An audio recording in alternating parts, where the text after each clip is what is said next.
There are several types of Holocaust survivors: those who survived the death and labor camp, those who survived by hiding, and those who survived by escaping. Meet Doctor of Clinical Psychology Dorit Whitman as she discusses her book, The Uprooted, A Hitler Legacy. Dr. Whitman was born in Vienna, Austria, to a Jewish family. Her father had been a physician, and her mother had a doctorate in chemistry, as well as being an accomplished pianist and proprietor of a renowned girls' boarding school. Their family escaped the Anschluss, the Nazi annexation of her home, Austria, with only a suitcase for each member of the family. Hear stories of those who escaped the Holocaust and ponder the thought, was it luck or was it destiny? For nearly 2,000 years, Jews and Christians have been divided. But now, God is calling for the healing of past hurts and the comforting of His people. Discover how God is prophetically uniting Jews and Christians across the world today on The Crossover. And now, here is your host, Rosalie Jerome. Thank you for coming to The Crossover, Dr. Whitman. Thank you very much for having me.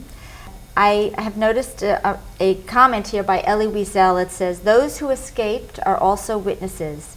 Their voices too must be heard." And it seems that you have literally taken this, you've taken this literally and have devoted most of your life to it. I'm assuming you're an author of 3 books. Are all 3 dealing with this situation of dealing with escapees? Yes, all 3 deal with the same subject, but I wouldn't say I devoted most of my life to it because I'm a psychologist, and I really didn't get involved with that until maybe about 15 years or so ago. Because when I first came to England and then I came to the United States, I really wanted very much to become a citizen and to be part of a normal life. So it was the opposite. I didn't think very much about the past, and I went to school and I finished my schooling and I met my husband, and I had children, so I was involved in my profession, studying, working, getting ahead in that aspect, looking after the children and so on. It was really when my children were older that I began to think about it, because I went to visit my cousin in England. My aunt and uncle had died in Auschwitz, and we had been able to escape. And I thought how lucky we were to escape. And then I hadn't thought really of the alternative. And that brought things home to me. And I began to wonder what happened to other people like me who escaped. And that motivated me to begin to interview them, to give them questionnaires about their lives, how they had escaped, how they'd managed to get out, how they had reconstructed their lives, and what the emotional impact was. And that was the beginning. Well, before I ask you some questions about some of these people that you've interviewed, I would like to know a little bit about yourself, how you and your parents escaped. Everybody that I interviewed had a story of luck and coincidence, including my own story. And the reason everybody had a story of luck, if you didn't have it, you didn't make it. There were many other parents who were as enterprising and as alert and as dedicated to getting themselves and their children out as my parents were. And I hadn't thought about that till I was about 16 years old. It never occurred to me that my parents couldn't rescue me.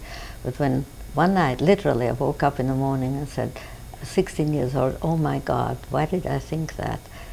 We just got out because we were luckier than others. Doesn't it also talk about what time in the war people left? I mean, there are people who saw the times. Your family left in 38? Yes. And so there were people who left years before they saw things happening. Well, it didn't happen in Austria till 1938. Okay. The people who left earlier came from Germany, and Hitler came to Germany in 1933, and it wasn't immediately apparent what was going to happen. You have to think that something like that never happened before.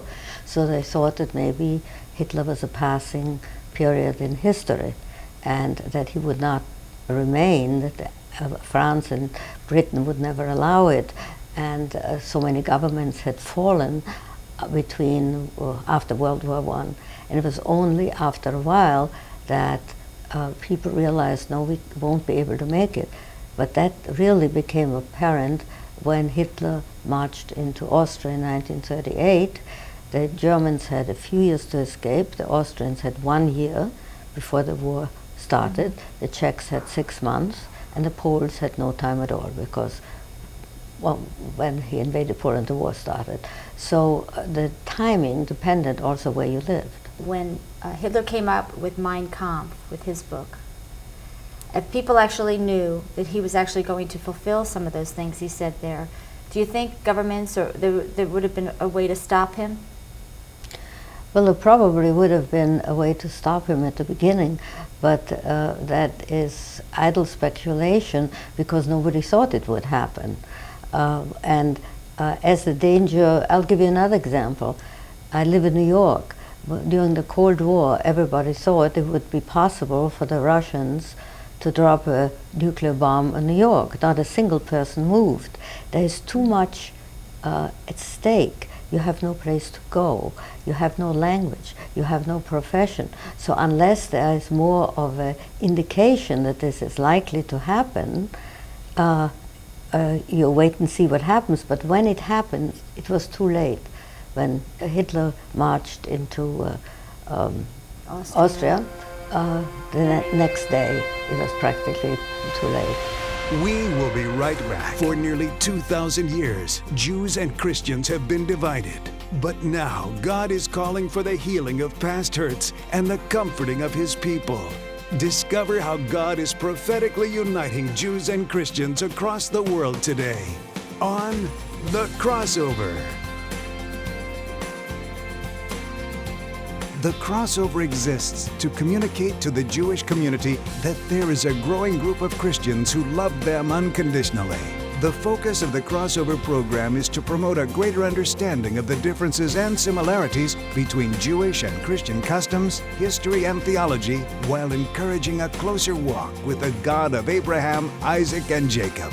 As a second-generation Holocaust survivor, Rosalie's Jewish heritage includes parents who were protected from the Nazis by Christians. Yet for more than a decade, Mitch and Rosalie searched for meaning in life in the New Age movement. But after returning to their Judeo-Christian roots, they discovered God's purpose for their lives: to rebuild bridges between Christians and Jews. Now through TV, radio, the internet, speaking engagements, the healing room, and print and video resources, they are reuniting Jews and Christians in fulfillment of biblical prophecy. Join Mitch and Rosalie as they tackle tough topics and welcome dynamic guests on The Crossover. The Promised Land. And I also tried to make it very clear to the Christians all over the world that they are threatened to the same extent as the Jews and Israel are threatened. And I also say basically that Jews and Christians are waiting for the Messiah, who is a Jew from Israel who speaks Hebrew. And that Messiah is going to come to Jerusalem.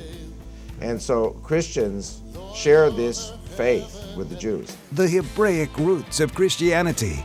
And we began looking at Jesus through Jewish spectacles and not our Texas spectacles or American spectacles or even Western culture spectacles. He's so much more glorious. He's so much more grand. It does not in any way detract from the fact that he's the Son of God, the risen Savior, but he's also a man. Judaism 101. Many times people ask, what is a Jew? Is it a race? Is it a people? Is it a culture? Jewish-Christian relations. Bible, fact or fiction. For more information on The Crossover and The Crossover Project, contact Rosalie Jerome or log on to our website. Here is your host, Rosalie Jerome. When all of these people that you interviewed, Yes. in Israel, for example, a lot of these were escapees that you interviewed in Israel for your book Uprooted, is this correct? No, I didn't interview them in Israel. Oh, and I'm sorry, I misread that then. For the first book, the Uprooted, I interviewed 190 people, but they came from different parts of the world. And some of it was done in person and some was done by questionnaire. Okay. And they came from different continents. I started off, I thought to myself, how will I get the people? And so I looked for people who had escaped, and I did it in odd ways. For instance, when I went swimming, I looked for people who swam the breaststroke, because Europeans swim the breaststroke and Americans crawl. And so I would swim up to them and start a conversation. And most of the time they had an accent. And then I led the conversation, and that's how one of the ways I picked up people. But because of the families being so scattered, the people that I interviewed invariably had relatives in Australia or in South America and so on, South Africa, and that's where I got, a very wide net. So, how old were you when your family escaped? I was minus 15. There you go. That's right. We have to be careful. I'll tell you this, that the moment Hitler marched in, my parents tried to get out. My mother had been afraid before. My mother was one of the first women in Vienna to get a PhD, a doctor's degree in chemistry. In fact, she's recently been honored for it. But she ran a boarding school for girls which came from all over Europe. And when Hitler came, we couldn't leave because she felt responsible to return these girls to the countries that they came from. So by the time that they had been returned, the borders were closed. But and we had a lot of great difficulties in terms of getting out. For instance, we were trying to get to the United States, and for that you had to have a quota number, and the quota number then got you a visa in some future date, which was usually too long to stay alive that far, because it was usually a year or two after. I think the Germans had the German Jews had the highest quotas. That it was easier. Every country had a quota, and many countries did not use the quotas because English didn't necessarily want to go to the United States. But the quota numbers for the German Jews and Austrian Jews was used up immediately because the number who wanted to go were greater than the numbers allowed to enter. So people had already passed us by. They had higher numbers, yet we were not called. And my father would go to the American consulate and point this out, and I said, well, you just have to wait. They didn't bother to look into it. My father was a physician, happened to have a patient who worked in the American consulate, and she went to look for our file, which was mistakenly put in a closed filing cabinet of closed cases. She pulled it out and put it into a regular filing cabinet, and that saved our life. That's what I mean by luck. If she hadn't worked, well, if she hadn't worked there, we would have been dead. That's it, So the effort to get out was enormous. The Germans stopped you from leaving. They put all kind of obstacles in your way. You had to get endless documents which were not available, or which were only available on the black market or by bribery. And for instance, my parents needed a stamp for our passport, 4 passports, and they couldn't get it. They had to go to the black market to get it. And my mother woke up in the middle of the night after having given the passports to the person who would be able to obtain it for us, and she said, oh my God, he's going to sell our passports. And there was no way to get another one. So they began to discuss what to do. If they got the passports back, they wouldn't have the stamp, and then what would we do? But if they left the passport, You'll have no passport. we have no It's passport. sold on the black market or Yes. whatever. So they decided to try to find him, and my father went out in the night, which was very dangerous, and went from cafe to cafe. Somebody said, he's here, he's there, he's there. Found him in a bordello and got the passport back. I was young, and my parents really didn't try to shield us, didn't include us in all these things. I don't know how they got the stamp, somehow they got it. So that illustrates all a matter of luck. What I was most impressed about were some of the reviews that I wrote or the comments that you've mentioned or that was mentioned about, like in your book, The Uprooted, from all of these interviews that you've made, you noticed how the survival instinct, not just to survive, but even to achieve amidst all these odds. I know I myself, I'm a second generation uprooted, you might say. I see, My family was hidden by Christians in Hungary. Yes. My mother was blonde hair, blue eyes, looked great. They hid her in a hospital for like a year. So that's luck right there, because if she had a more Semitic appearance, you couldn't do that. Right. My father stayed with different people all the time. How fortunate, yeah. And then, but then they were uprooted because of the communist situation. Yes. And escaped during '56, and orphanages and whatever, the things that happened. I remember telling my story to a doctor because I had a thyroid problem and he wanted to know about me emotionally or whatever, and he said, "You're a survivor." And I've never looked at myself as a survivor, so it was kind of weird to hear that. Yes. I noticed you yourself, it was written here, didn't feel like you were a survivor because you were escapee. You felt... Yes, well, I think that was a general feeling of people who were able to get away without having been in a concentration camp.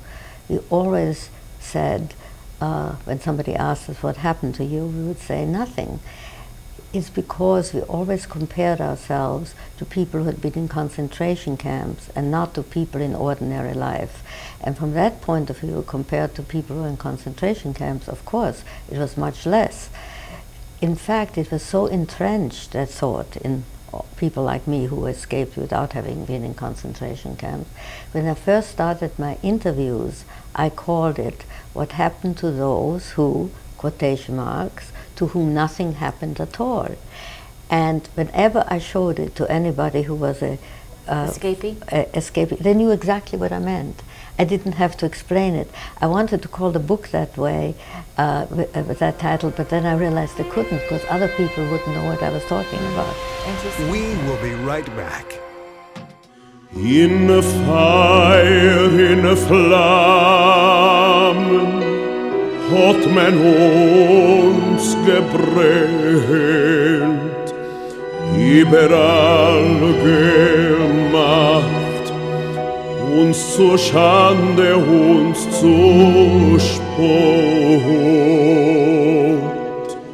Doch ob zu wenden hat uns keiner nicht gekannt,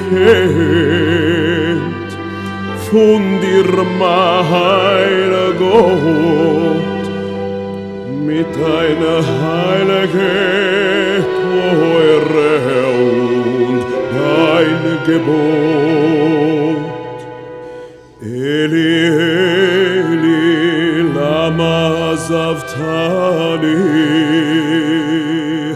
Eli, Eli, lama sabachthani. Tag und Nacht nur ich tracht von dir, mein Gott. Ich hitte Meure, ob den Teure, den Erzene Gebot. Rate mich fin Gefahr, wie amol,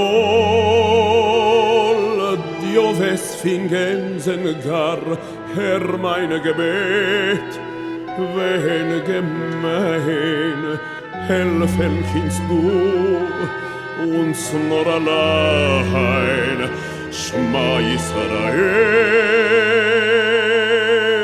Adonai Eloheinu, Adonai Echad.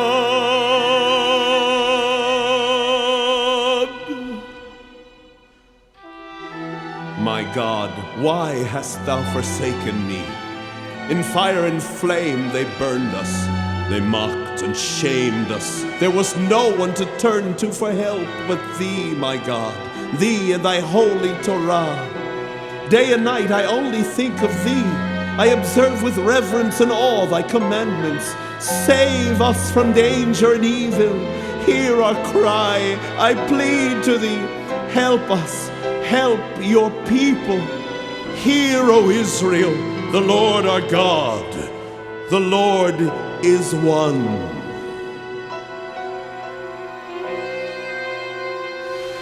Here is your host, Rosalie Jerome. Well, I'll be honest with you, I relate to you on that. Yes, I you just do. yesterday, I get choked up here.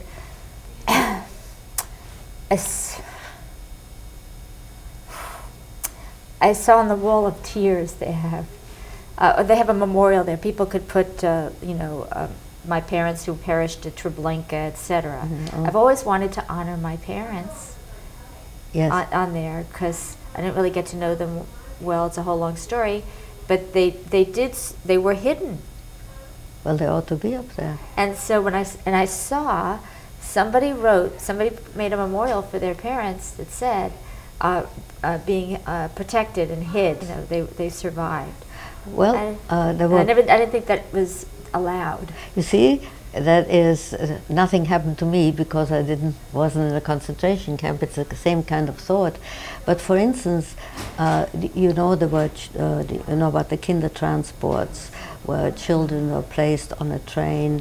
The English accepted 10,000 children, and the Jewish parents brought these children to trains, some 6 months old, 2 years, 6 years, and there were no adults on the train.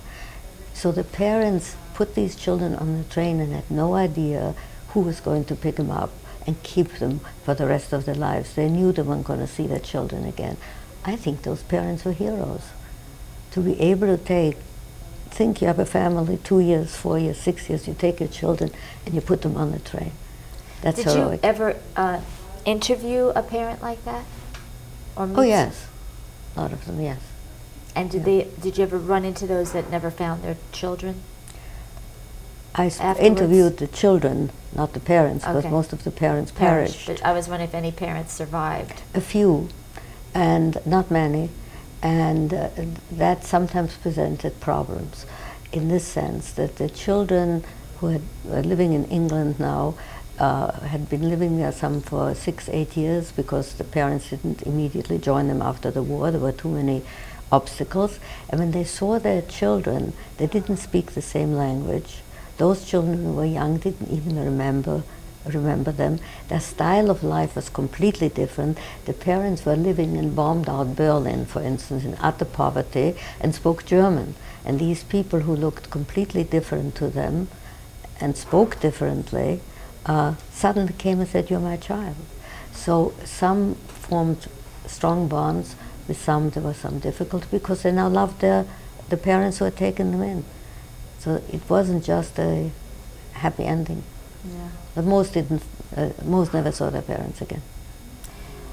Of all of the interviews, well, before that, just tell us a quick thing. Escape via Siberia and Lonix Journey. What are those about? Are those same topic? Yes, those two are a similar topic because one is for adults and one is for adolescents.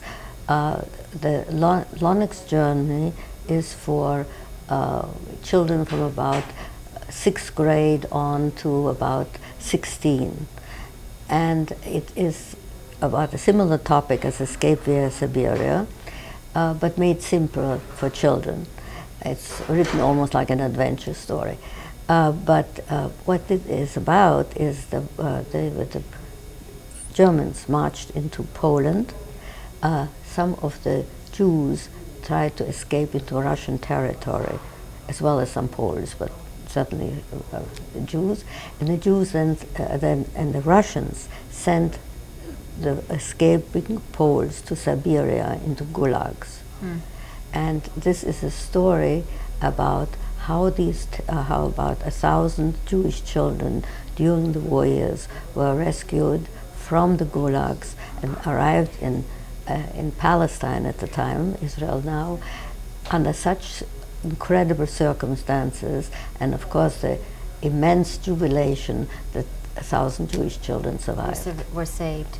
Of all of the interviews you've had, I know it's hard to pick one, but I'm sure there's many to answer this question. Which one really jumps, to your mind, or is the strongest of utter terrible things happening to amazing survival and surpassing survival somehow? I can't mention one because the majority were that way.